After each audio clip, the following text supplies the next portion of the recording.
Hello दोस्तों, क्या हाल है। तारीख आज 23 अगस्त 2025 वार शनिवार, हिंदी तिथि अमावस्या। और आइए अब बात करते हैं आज के मुख्य समाचार में देश भर की तमाम बड़ी खबरों पर नजर डालते हैं।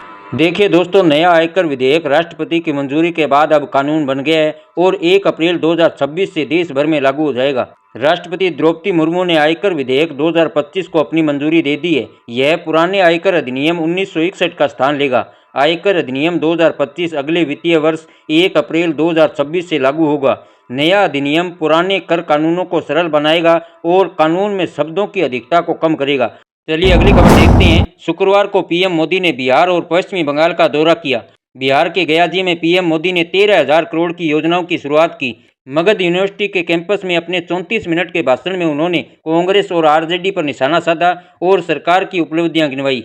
इसके बाद पीएम मोदी ने बिहार के बेगूसराय में गंगा नदी पर बने 6 लेन ओंटा सिमरिया ब्रिज का उद्घाटन किया। नीतीश कुमार के साथ प्रधानमंत्री पुल पर घूमे।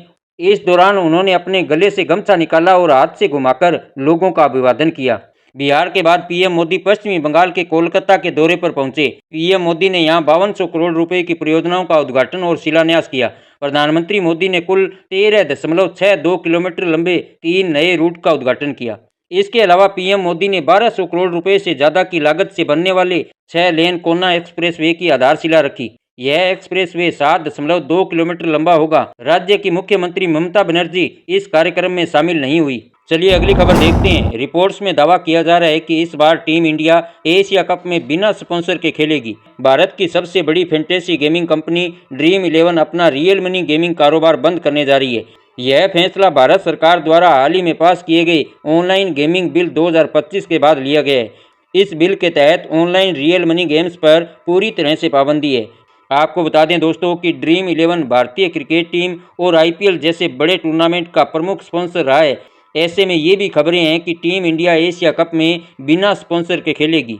चलिए अगली खबर देखते हैं। चैट जीपीटी की पेरेंट कंपनी ओपन एआई ने शुक्रवार को कहा कि वह इस साल के आखिर तक भारत में अपना पहला ऑफिस नई दिल्ली में खोलेगी। कंपनी भारत में अपनी प्रेजेंस को मजबूत करना चाहती है। यूजर नंबर्स के हिसाब से भारत कंपनी का दूसरा सबसे बड़ा मार्केट है। दिल्ली में ऑफिस किस लोकेशन पर खोला जाएगा, अभी इस बात की जानकारी सामने नहीं आई है।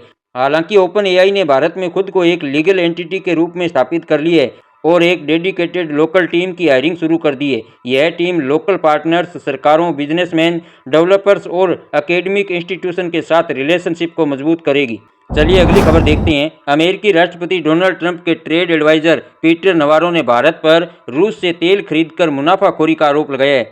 नवारो ने शुक्रवार को मीडिया से बात करते हुए कहा कि भारत सस्ते दाम पर रूस से कच्चा तेल खरीद रहा है। इंडियन कंपनियां उसे रिफाइन कर महंगे दाम पर दुनिया में बेच रही है। इससे रूस को यूक्रेन जंग के लिए पैसा मिल रहा है, जबकि भारत मुनाफा कमा रहा है। उन्होंने कहा कि वे हमें सामान बेचकर मिलने वाले पैसे से रूसी तेल खरीदते हैं, जिससे तेल कंपनियां खूब पैसा कमाती है, इसलिए टैरिफ लगाना जरूरी है।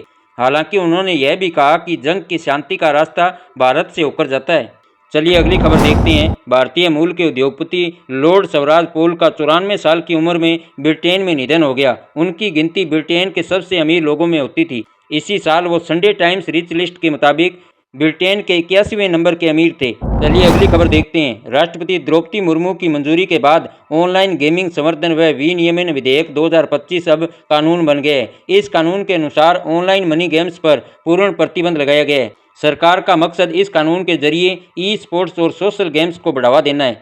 वहीं गेमिंग उद्योग का कहना है कि पूर्ण प्रतिबंध से 400 से अधिक कंपनियां बंद हो जाएगी और 2 लाख नौकरियां खत्म हो जाएगी। चलिए अगली खबर देखते हैं। भारतीय रिजर्व बैंक की ओर से शुक्रवार को जारी आंकड़ों के अनुसार 15 अगस्त को समाप्त सप्ताह के दौरान भारत का विदेशी मुद्रा भंडार 1.488 अरब डॉलर बढ़कर 695.106 अरब डॉलर हो गया है। चलिए अगली खबर देखते हैं। देश के 30 मुख्यमंत्रियों में से 12 यानी 40% मुख्यमंत्रियों के खिलाफ आपराधिक मामले दर्ज हैं। इनमें से 10 यानी 33% पर हत्या की कोशिश, किडनैपिंग और रिश्वतखोरी जैसे गंभीर केस हैं। तेलंगाना के सीएम रेवंत रेड्डी पर सबसे ज्यादा 89 मामले दर्ज हैं। चुनाव सुधार के लिए काम करने वाले NGO association for democratic reforms यानी एडीआर की एक रिपोर्ट में यह जानकारी सामने आई है। यह रिपोर्ट ऐसे समय में आई है जब सरकार 3 बिल लाई है जिनमें गंभीर आपराधिक आरोपों में 30 दिनों के लिए गिरफ्तार किए गए प्रधानमंत्री, मुख्यमंत्री और मंत्रियों को पद के लिए अयोग्य मान लिया जाएगा। एडीआर ने राज्यों और केंद्र शासित प्रदेशों के सभी मौजूदा 30 मुख्यमंत्रियों के हलफनामों का एनालिसिस करके यह रिपोर्ट तैयार की है। यह डेटा पिछला चुनाव लड़ने से पहले दायर हलफनामों से लिया गया है। चलिए अगली खबर देखते हैं। भारतीय अंतरिक्ष अनुसंधान संगठन यानी इसरो ने शुक्रवार को भारतीय अंतरिक्ष स्टेशन का मॉडल दिखाया। भारत 2028 तक भारतीय अंतरिक्ष स्टेशन का मॉड्यूल लॉन्च करने की प्लानिंग कर रहा है। इसी के साथ भारत उन देशों की लिस्ट में शामिल हो जाएगा जिनके पास अंतरिक्ष में प्रयोगशाला यानी ऑर्बिटल लेबोरेटरी है। अभी के समय अंतरिक्ष में केवल 2 ऑर्बिटल लैब हैं, पहला इंटरनेशनल स्पेस स्टेशन और दूसरा चीन का तियांगोंग स्पेस स्टेशन। भारत का लक्ष्य 2035 तक स्टेशन के कुल 5 मॉड्यूल अंतरिक्ष में भेजना है। पहला मॉड्यूल BAS-01 करीब 10 टन वजनी होगा। इसे पृथ्वी से 450 किलोमीटर ऊंचाई पर लो अर्थ ऑर्बिट में स्थापित किया जाएगा। चलिए अगली खबर देखते हैं। सुप्रीम कोर्ट ने आवारा कुत्तों के मामले में शुक्रवार को कहा कि जिन कुत्तों को पकड़ा जाता है उनकी नसबंदी और टीकाकरण कर जहां से उठाया है वहीं वापस छोड़ दिया जाए। हालांकि रेबीज से संक्रमित और आक्रामक व्यवहार वाले कुत्तों को शेल्टरों में ही रखा जाए। कोर्ट ने आदेश दिया कि कुत्तों को पब्लिक प्लेस में खाना न दिया जाए और नगर निगम इसके लिए अलग जगह बनाए। साथ ही सुप्रीम कोर्ट ने कहा कि यह आदेश दिल्ली समेत पूरे देश में लागू होगा। चलिए अगली खबर देखते हैं। सुप्रीम कोर्ट में बिहार में चल रही स्पेशल इंटेंसिव रिवीजन यानी SIR पर शुक्रवार को सुनवाई हुई। सुप्रीम कोर्ट ने चुनाव आयोग को निर्देश दिया कि वह हटाए गए वोटर्स को लिस्ट में अपना नाम जुड़वाने के लिए फिजिकली के अलावा ऑनलाइन आवेदन की अनुमति भी दे। सुप्रीम कोर्ट ने यह भी कहा कि आधार कार्ड समेत फॉर्म 6 में दिए गए 11 दस्तावेज में से कोई भी जमा किया जा सकता है। इसमें ड्राइविंग लाइसेंस, पासबुक, पानी का बिल जैसे डॉक्यूमेंट शामिल हैं। कोर्ट ने राजनीतिक पार्टियों को मामले पर चुप्पी साधने के लिए भी फटकार लगाई और पूछा कि मतदाताओं की मदद के लिए आप क्या कर रहे हैं, आपको आगे आना चाहिए। अगली सुनवाई 8 सितंबर को होगी। चलिए अगली खबर देखते हैं। राजस्थान सरकार ने फिलहाल नए बिजली कनेक्शनों में स्मार्ट मीटर लगाने की अनिवार्यता को हटा दिया है। इसके साथ ही खराब और जले हुए मीटरों की जगह भी अब पुराने मीटर लगाए जा सकेंगे। बिजली वितरण कंपनियों ने स्मार्ट मीटर लगाने की गाइडलाइन में बदलाव करने के आदेश जारी किए हैं। बिजली वितरण कंपनियों ने स्मार्ट मीटर लगाने की गाइडलाइन में बदलाव करने के आदेश जारी कर दिए हैं। अब नए कनेक्शन और खराब या जले हुए मीटर को बदलने के लिए अलग अलग नियम होंगे। 20 अगस्त को जारी नई गाइडलाइन के अनुसार जिन इलाकों में स्मार्ट मीटर लगाने का काम चल रहा है या पूरा हो चुका है वहां नए कनेक्शन पर स्मार्ट मीटर लगाए जाएंगे। खराब मीटर भी केवल स्मार्ट मीटर से ही बदले जाएंगे, लेकिन बाकी जगहों पर फिलहाल सामान्य मीटर से ही काम चलाया जाएगा। चलिए अगली खबर देखते हैं। उत्तर प्रदेश के उन्नाव में गंगा खतरे के निशान से ऊपर बह रही है। इससे सैकड़ों घरों में पानी घुस गया है। लोग घर की छतों या हाईवे पर तिरपाल लगाकर रहने को मजबूर है। वहीं फर्रुखाबाद में गंगा नदी में फंसे युवक का 17 घंटे बाद रेस्क्यू किया जा सका। राजस्थान में भारी बारिश की वजह से कई इलाकों में बाढ़ जैसे हालात हैं। सवाईमाधोपुर जिले में करीब 250 घर पानी में डूब गए। कोटा जिले के बाढ़ प्रभावित गांव दिगो में राहत कार्य के लिए आर्मी को लगाया गया है।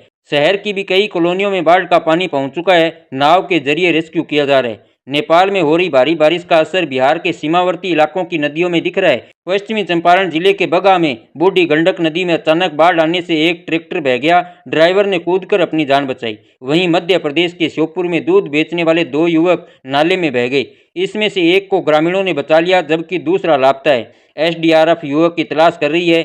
वहीं छत्तीसगढ़ के रायगढ़ जिले में पिछले 15 घंटों से बारिश जारी है। इसके बाद केलो डैम के 4 गेट खोल दिए गए हैं।